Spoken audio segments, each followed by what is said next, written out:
So welcome sa ating morning revival preview. So mga kapatid, ang schedule natin ngayon ay week 7, Tuesday. Isahan na natin to. Matthew 12:26-28.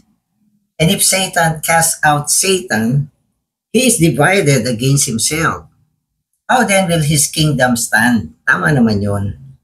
Kung si Satanas, papalayasin niya yung sarili niya, si Satanas, hindi na makakatayo yung kanyang kaharian. Kaya walang ganyan, hindi niya gagawin yan. Itong verse na ito kasi ay nagmula sa isang background na yung mga Pariseo o Saduceo, ina-accuse nila ang Panginoon na nagpapalayas ng demonyo sa pamamagitan ng espiritu ni Beelzebul. Si Beelzebul, si Satanas yan. Kaya sabi ng Panginoon, kung si Satanas, papalayasin niya si Satanas, edi wala na, hindi natatayo yung kanyang kaharian. So, napaka-imposible yung mga pinagsasasabi nila. Amen. 28. But if I, by the Spirit of God, cast out the demons, then the kingdom of God has come upon you. So ito naman yung kabaliktaran. Siya ay nagpapalayas ng demonyo sa pamamagitan ng Espiritu ng Diyos. Maganda ito. Kung gusto mo magpalayas ng mga demonyo, kailangan ito ay isagawa sa pamamagitan ng Espiritu ng Diyos. At kung sabi niya, kung napalayas sa mga demonyo, ang resulta nito, ang kaharian ng Diyos ay dadating sa inyo. So, ibig sabihin niya, ang unang gagawin ay palayasin ang mga demonyo sa atin. At kapag napalayas na sa pamamagitan ng Espiritu ng Diyos, yung kaharian ng Diyos dadating sa atin. So, ganun ang ibig sabihin, nalinisan ka na.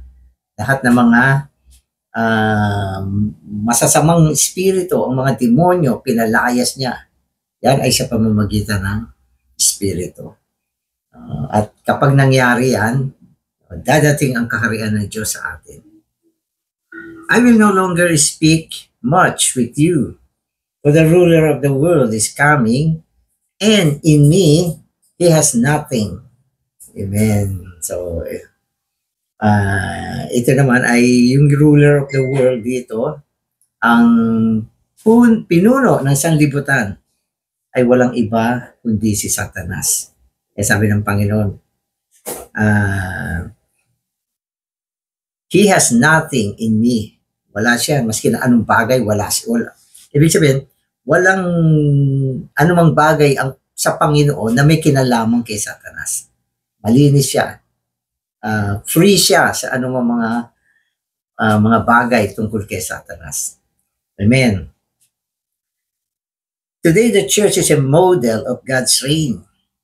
It is through the church that God will bind Satan and destroy his power. Thus, his name will be honored in the whole church, his kingdom set up, and his will done. This is the commission of the church. This also is the purpose of the church's spiritual warfare. Kaya ang laking bagay yung church. Yung pagdating ng Ecclesia dito sa sangkalupaan ay ang pagdating ng paghahari ng Panginoon. Ito ay isang model na kung saan siya ay naghahari.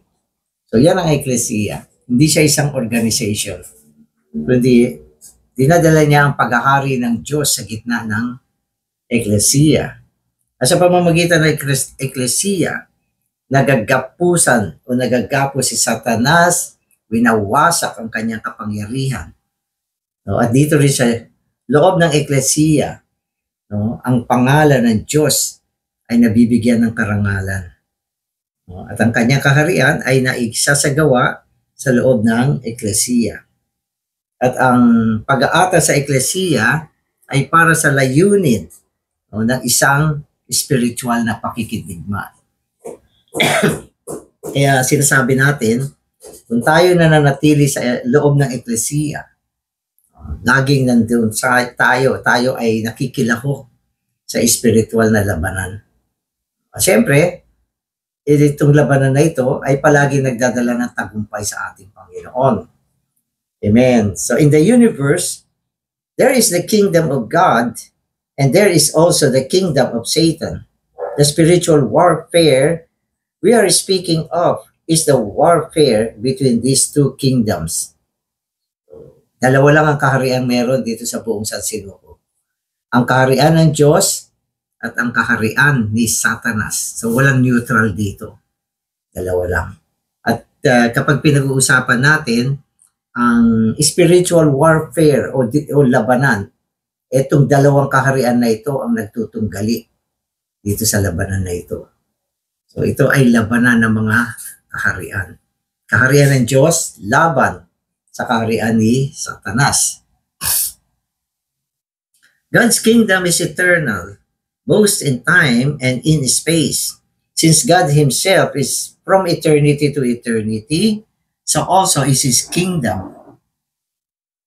Amen. From eternity to eternity. Furthermore, since God himself is not, God himself is, okay, so nag-jump ako, okay.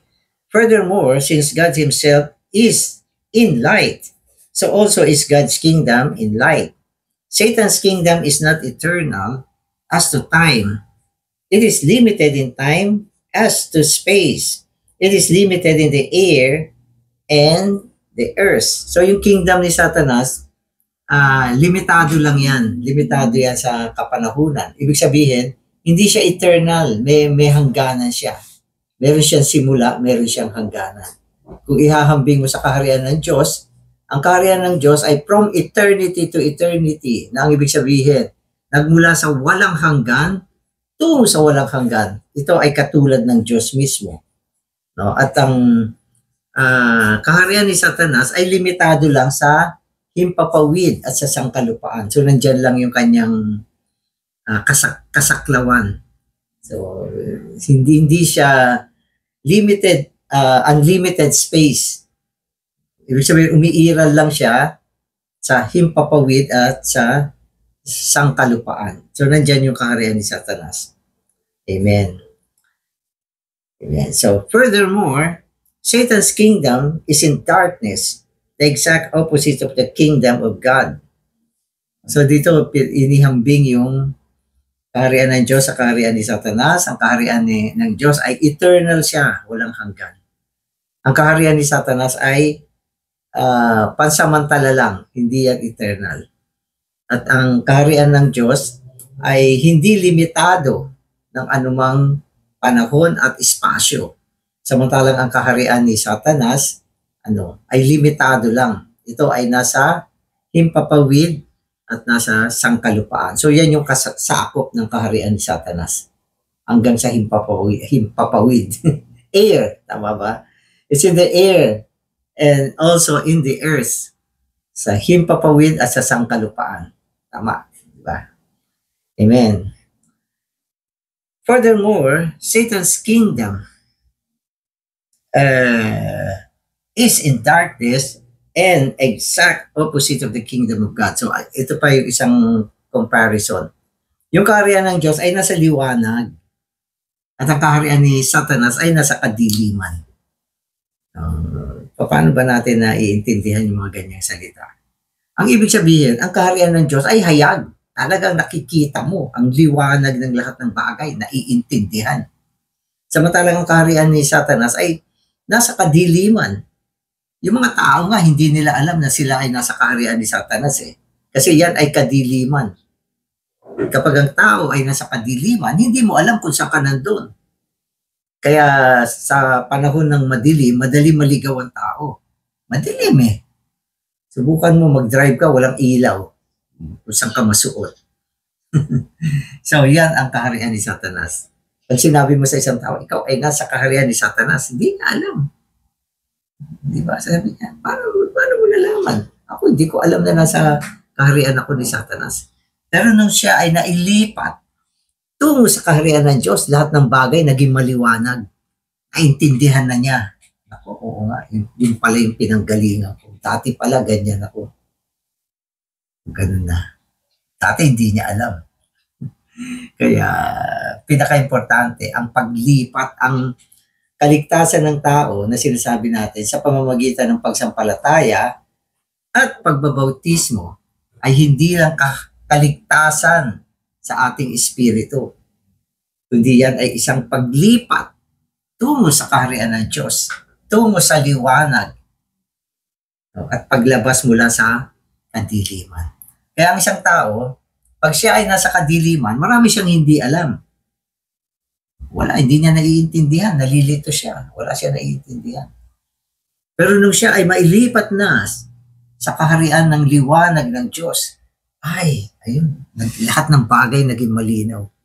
So hindi ba sa atin, naging malinaw lang lahat ng bagay nung tayo ay nailipat na sa kaharian.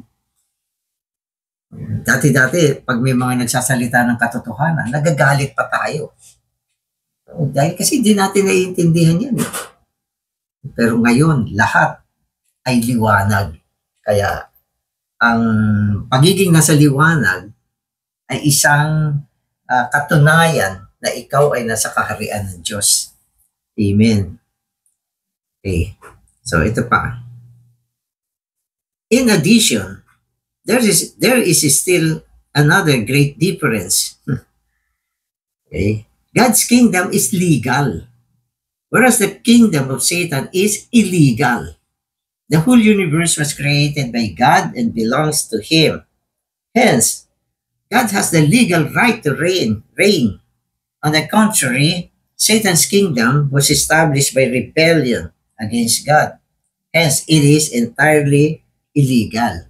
Yan. Paano ba naging legal ang kaharian ng Diyos? Siyempre legal yan kasi siya yung lumikha ng buong sansinukob. Kanya yan. At siya lang ang may karapatan na maghari sa buong sansinukob.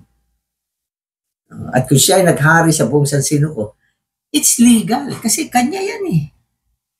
Ang isang tao na naghahari sa isang lugar na hindi naman kanya, hindi naman niya sakop, gusto niya sakupin, yan ay illegal. At yan ay makasatanas. Kaya kung napapansin niyo dito sa mundo, di ba? Merong mga pinuno na gusto nilang gamitin yung kanilang hukbo para sakupin ang isang lugar na hindi naman kanila. Isa pati karagatan, sinasakop. Hindi naman kanya. Makikita mo yung mga makasatanas na paggalaw ng mga tao sa mundo. Dapat payapa ang mundo eh, kung walang ganyan. Diba? Naisip mo kung walang mga tao na mga may lugar na ng sarili, gusto pang kumuha ng ibang lugar. Kaya nagkakagulo. Nagkaroon ng mga digmaan. Dahil sa ganyan. Sa likod ng mga ganyang pangyayari, andyan si Satanas.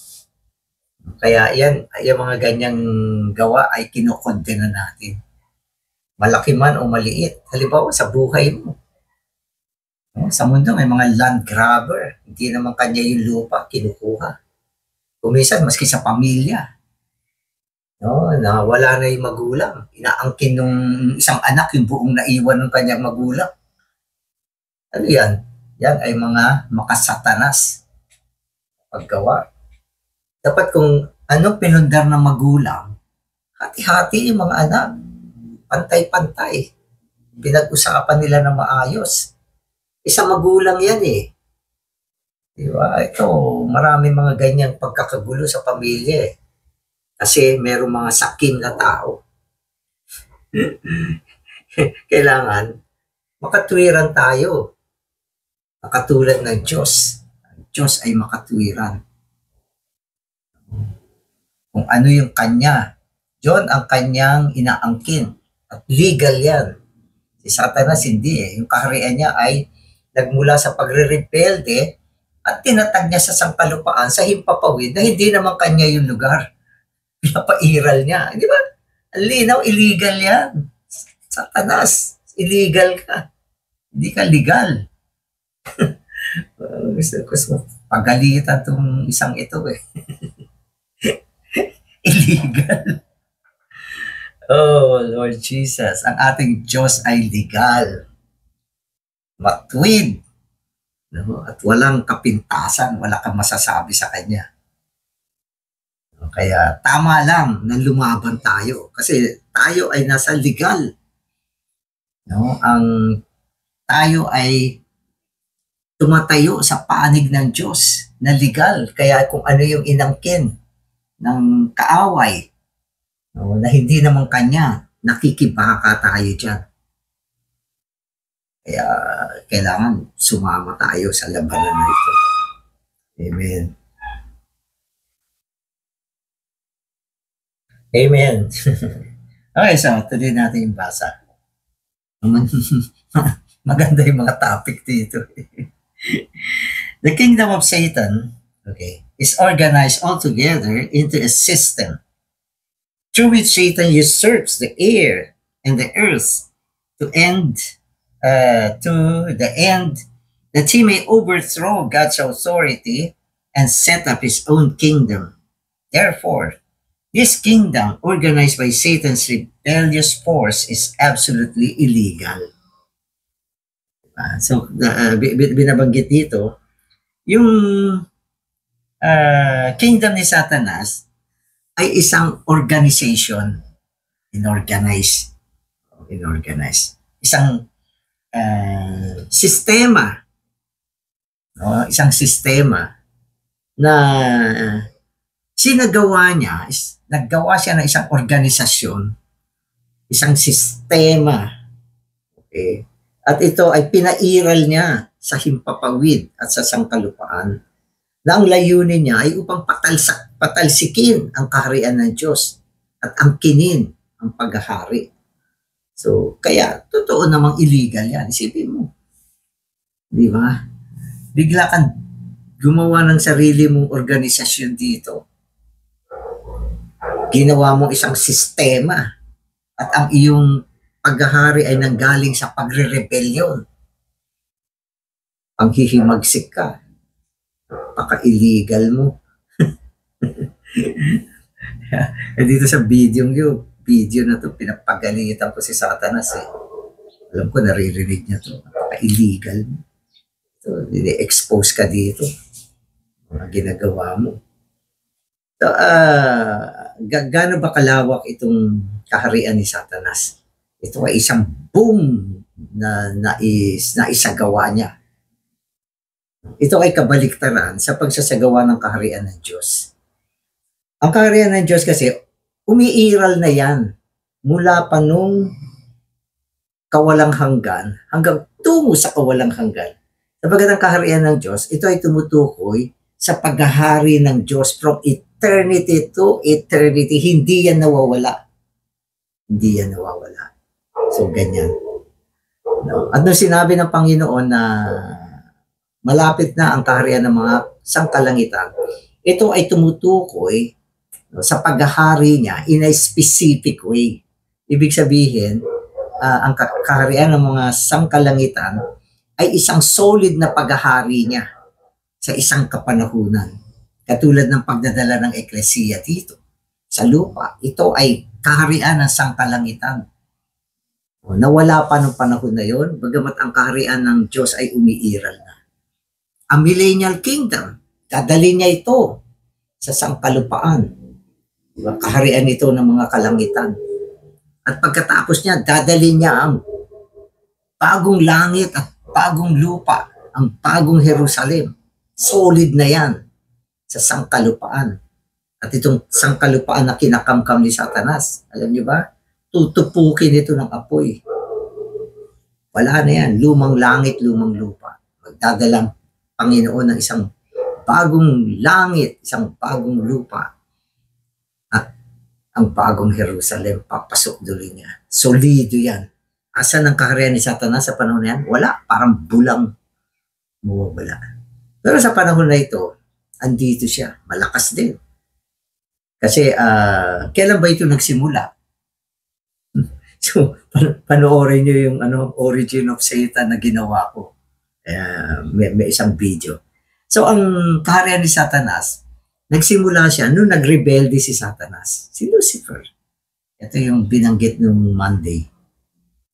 Isang archangel na nagrebelde. Nung nagrebelde siya, 1/3 ng mga anghel ng nakumbinsi niya, nakuha niya. Ang dami niya. Numerous, countless Ang dami kasi ng anghel, di mo kayang bilangin yan. Yung 1/3 na sumama sa kanya, nasa himpapawid yan. Yan ay naging mga masasamang espiritu na gumagawa sa himpapawid.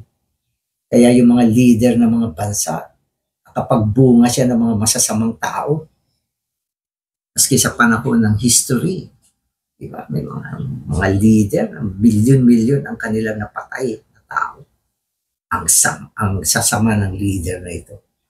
Kaya nagkaroon ng mga matitinding gulo sa mundo. Patuloy na iniimbento yung mga weapons. Diba? So yan ang mga nasa himpapawid. At nung pre-Adamic, bago nilalang si Adam, may mga nilalang na dito sa sangkalupaan. Mga creature na nilalang ng Diyos. Lahat ng mga creature na ito, sumama rin kay Satanas. Kaya naging disembodied creature sila, na ang ibig sabihin, yung mga katawan nila, nilunod ng Diyos sa isang malaking paha. Yung panahon na yun. Kaya yung mga katawan nila, mga namatay na. Pero may mga espiritu, itong mga creature na ito, na hindi namatay. At sila naman yung mga naging demons sa panahon na ito, na gumagawa sa ibabaw ng lupa, sa mga karagatan. Kaya kung naalala nyo, yung Panginoon, naglalayag siya, lumakas yung alon. Mga demons yan. Pinagalitan niya yung alon. Actually, hindi yung alon ang pinagalitan niya, kasi yung alon, wala namang personalidad yan eh. Yung mga demons na nagsasanhi ng mga malalaking alon, malakas na hangin, upang pigilin ng Panginoon. Kasi pupunta siya doon sa kabilang ibayo, magpapalaya siya ng demonyo. Sino gumagawa niyan? Kaharian ni Satanas sa pamamagitan ng mga demons. Kaya sa mundo ngayon, marami mga napoposes ng demons. Mga demon possession. Yan, mga demons ang gumagawa niyan. Yung mga idols, sabi ni Paul, sa likuran ng mga idols, andyan ang mga demons. Ay andyan yung buong kaharian ni Satanas. Yung mga sinasabi niyong multo-multo na namatay na, may dumadalaw sa inyo, hindi multo yan. Yan ay mga demons na gumagalaw. Yung namatay, hindi naman bumabalik yan. Basahin yung kwento nung rich man tsaka ni Lazarus na hindi nga siya makatawid doon sa kabila. Paano babalik yan? Kaya tayo, mga niloloko tayo ng mga demons. So yan yung kaharian ni Satanas. Kaya ang mundo, punong-puno ng demons ngayon. At yung mga demons, nag-aano sila, nagko-camouflage, nag-aanyo sila ng mga kung ano-ano mga bagay sa mundo.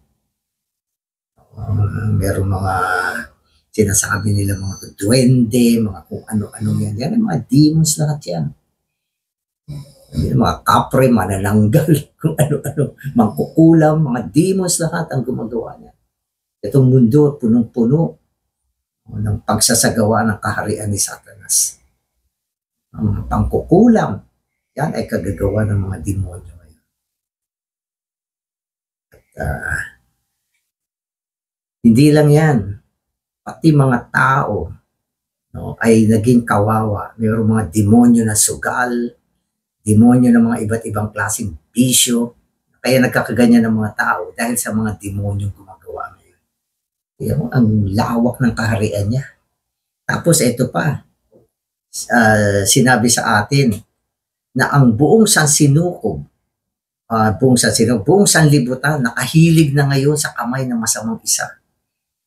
At yung world dito ay cosmos, ang ibig sabihin. Ang ibig sabihin, sinestematize ni Satanas ang mundo upang akitin niya ang mga tao sa mga bagay ng sanlibutan at mawala yung kanilang puso sa Diyos.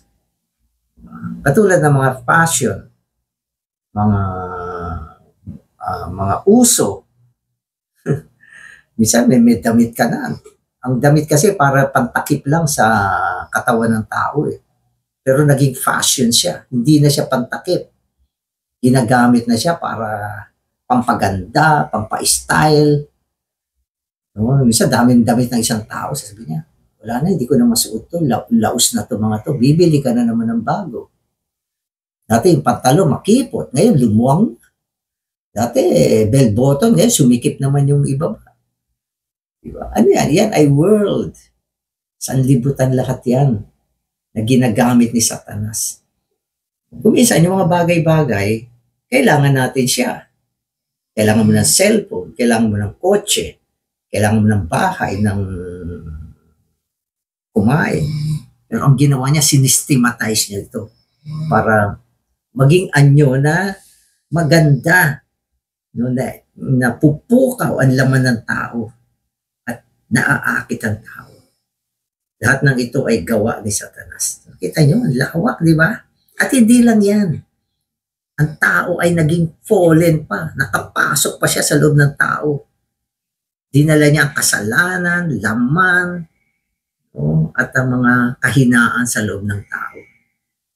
Kaya, so makikita nyo, ito yung kingdom ni Satanas. Pero ang kaharian ng Diyos, umiiral na siya mula sa walang hanggan hanggang sa tungo sa kawalang hanggan. Yung kingdom of the heavens, dinala ng Panginoon dito sa lupa at nagsimula siya sa isang binhi na hinasik ng Panginoon. At yan ang kaharian ng realidad. At yan ay lumawak din. Kaya nagkaroon ng dalawang kaharian sa mundo. Kaya kailangan maintindihan natin to. Ako naman, medyo ini-elaborate ko lang itong natin. Para mas maintindihan ninyo. Amen. So, tuloy ko na. Sabi niya rito, at the beginning of the dispensation of the New Testament, the Lord Jesus came forth to his ministry and declared, repent, for the kingdom of the heavens has drawn near. Yan na. So, dumating ang Panginoon. Sabi niya, repent! Magsisi ka sapagkat ang kaharian ng mga kalangitan ay malapit na. No, kanina sinabi ko yung kaharian ng Diyos ay umiral na mula sa walang hanggan tungo sa kawalang hanggan. Yan ang general na pamamahala ng Diyos. Hindi siya nawawala. Pero yung kingdom of the heavens, nung dumating ang Panginoon, malapit na, sabi niya. At dinala niya ito sa pamamagitan ng kanyang sarili bilang binhi na inihasik niya sa puso ng mga believer na siyang lupa ng Panginoon. Okay. What the Lord meant was that before this, it was the kingdom of earth, the kingdom of Satan, wherein Satan ruled, that held sway. But now, it is the kingdom of the heavens, the kingdom of God coming upon this earth to reign. Yan. Diba? So, yung kingdom ng Diyos nandiyan na. Pero bago dumating yung kingdom of the heaven, si Satanas nandiyan na. Siya ay naghahari sa sangkalupaan, naghahari sa loob ng tao, sa himpapawid, sa karagatan, nandiyan na siya. So, sabi ng Panginoon, repent. Maliit ang umpisa, repent. For the kingdom of the heavens has drawn near. So, paano dadating yung kingdom of the heavens? Sa pamamagitan niya. Siya ang binhi ng kaharian, ihahasik tungo sa loob ng tao upang ang tao ay makakita ng kaharian, makapasok sa kaharian sa pamamagitan ng pagsilang na muli. So, yan yung simula ng kingdom of the heavens. At kalaunan, ang kingdom of the heavens ay yung eklesiya na kung saan ang Panginoon ay naghahari. Amen. At lumawak na siya. Sa panahon natin, dami na natin. Lakas na nitong kingdom of the heavens. No? Dito sa amin, sa Bulacan. Madami mga lokalidad, nandiyan na sila. At nagsasagawa kami ng mga perfecting dito para sa pagpaparami, pagpapalawak. Sapagkat kami dito, tumatayo kami sa panig ng Diyos. Ganyan tayong lahat dapat. Amen. Yeah. Okay, so later, he taught the disciples to pray, let thy kingdom come. The full accomplishment of this matter will be seen at the sound of the seventh trumpet in the future. Then the kingdom of these worlds will become the kingdom of God and Christ. Yes, God's kingdom will practically and completely come upon the earth. Amen. So pagkatapos dumating ang Panginoon, sabi niya, mag-repent kayo. Okay? Sisi kayo. Sabagat malapit na ang kaharian ng sangkalangitan. Pagkatapos niyan, tinuruan na niya yung mga disipulo. Manalangin kayo. Let thy kingdom come.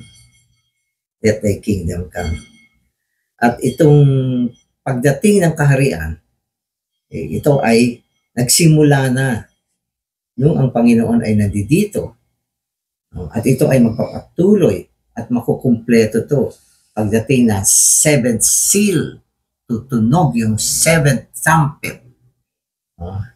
Yung seventh trumpet, tutunog na siya. At ito ay mangyayari sa pagbalik ng Panginoon, kung saan ang buong sangkalupaan ay magiging kaharian na ng Diyos at ni Kristo. Kaya sabi sa Revelation, sabi niya, now, ngayon, ibig sabihin, that time, now, ang binasa mo yung verse na to, ang kaharian ng sanlibutan ay naging kaharian na ng Diyos at ni Kristo. At ang kaharian na ito, magsisimula siya sa isang kasalan. Yan ay ang kasalan ng Kordero. Kaya sinabi natin noong last week, filled ka para makapasok ka sa kasalan ng Kordero. Kapag yan ang simula ng kaharian ng Diyos. Kasal muna. Pagkatapos niya, ayan na. Yun ang inauguration. Pagkatapos yan, pupulbusin na, wawasakin na ang lahat ng mga kaharian dito sa lupa. Kasama yung kaharian ni Antikristo. Mula sa kasal, bababa ang Panginoon, kasama yung kanyang mga overcomer, na nakasuot ng wedding garment. At anong mangyayari? Yun yung huling digmaan. The battle at Armageddon. At itong gera na ito, tatapusin niya lahat ng mga masasamang bagay dito sa sanlibutan.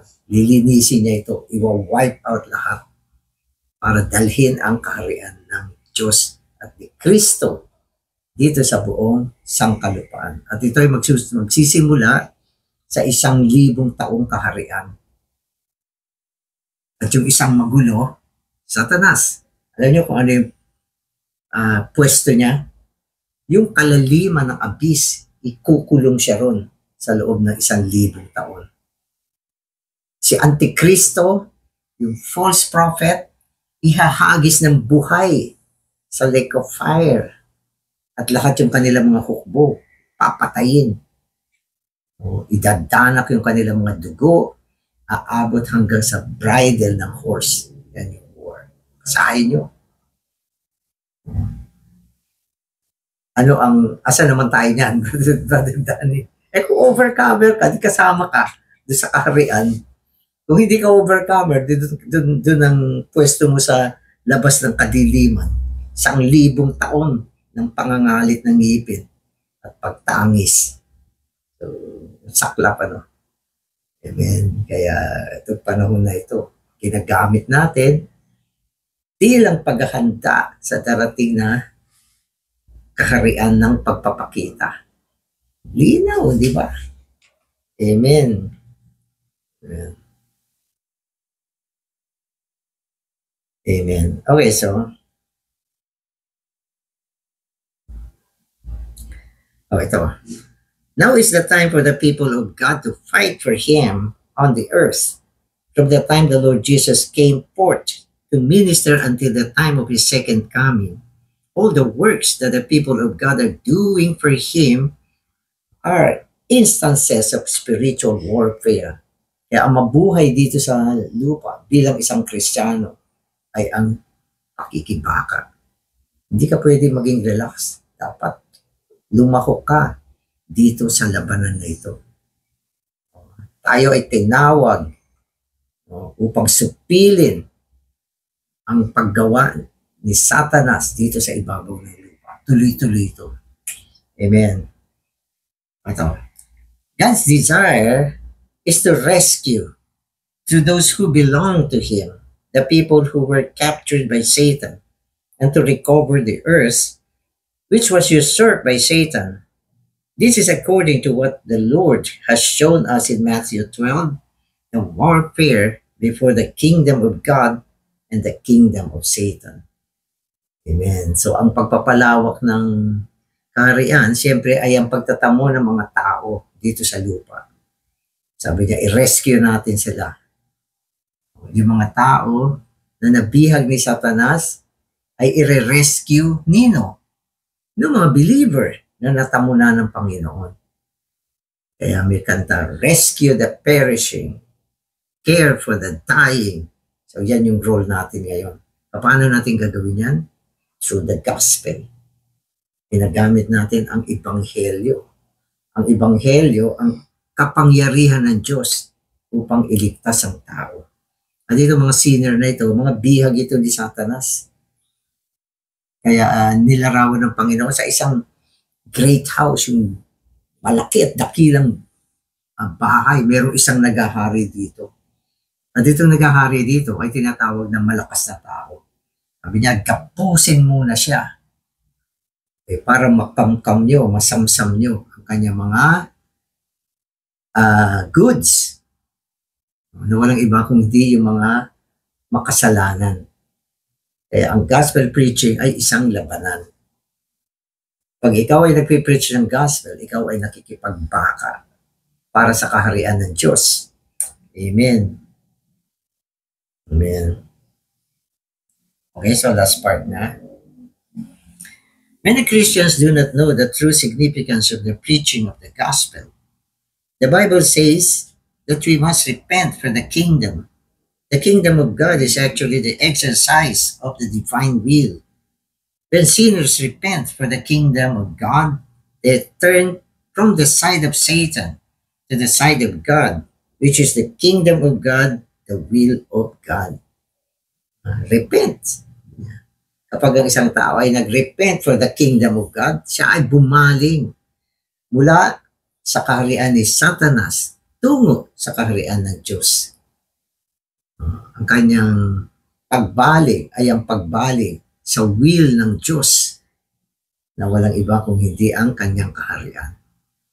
Kaya tulungan natin yung mga unbeliever, tulungan natin yung mga sinner, dami mong kaibigan, dami mong kaeskwela, kasamahan sa trabaho, kapitbahay, kamag-anak, ang dami. Kung magiging masigasig tayo, madami mga tao ang maibabaling sa kaharian sa pamamagitan natin. At yan ang pag-aatas na binigay ng Panginoon sa atin ngayon.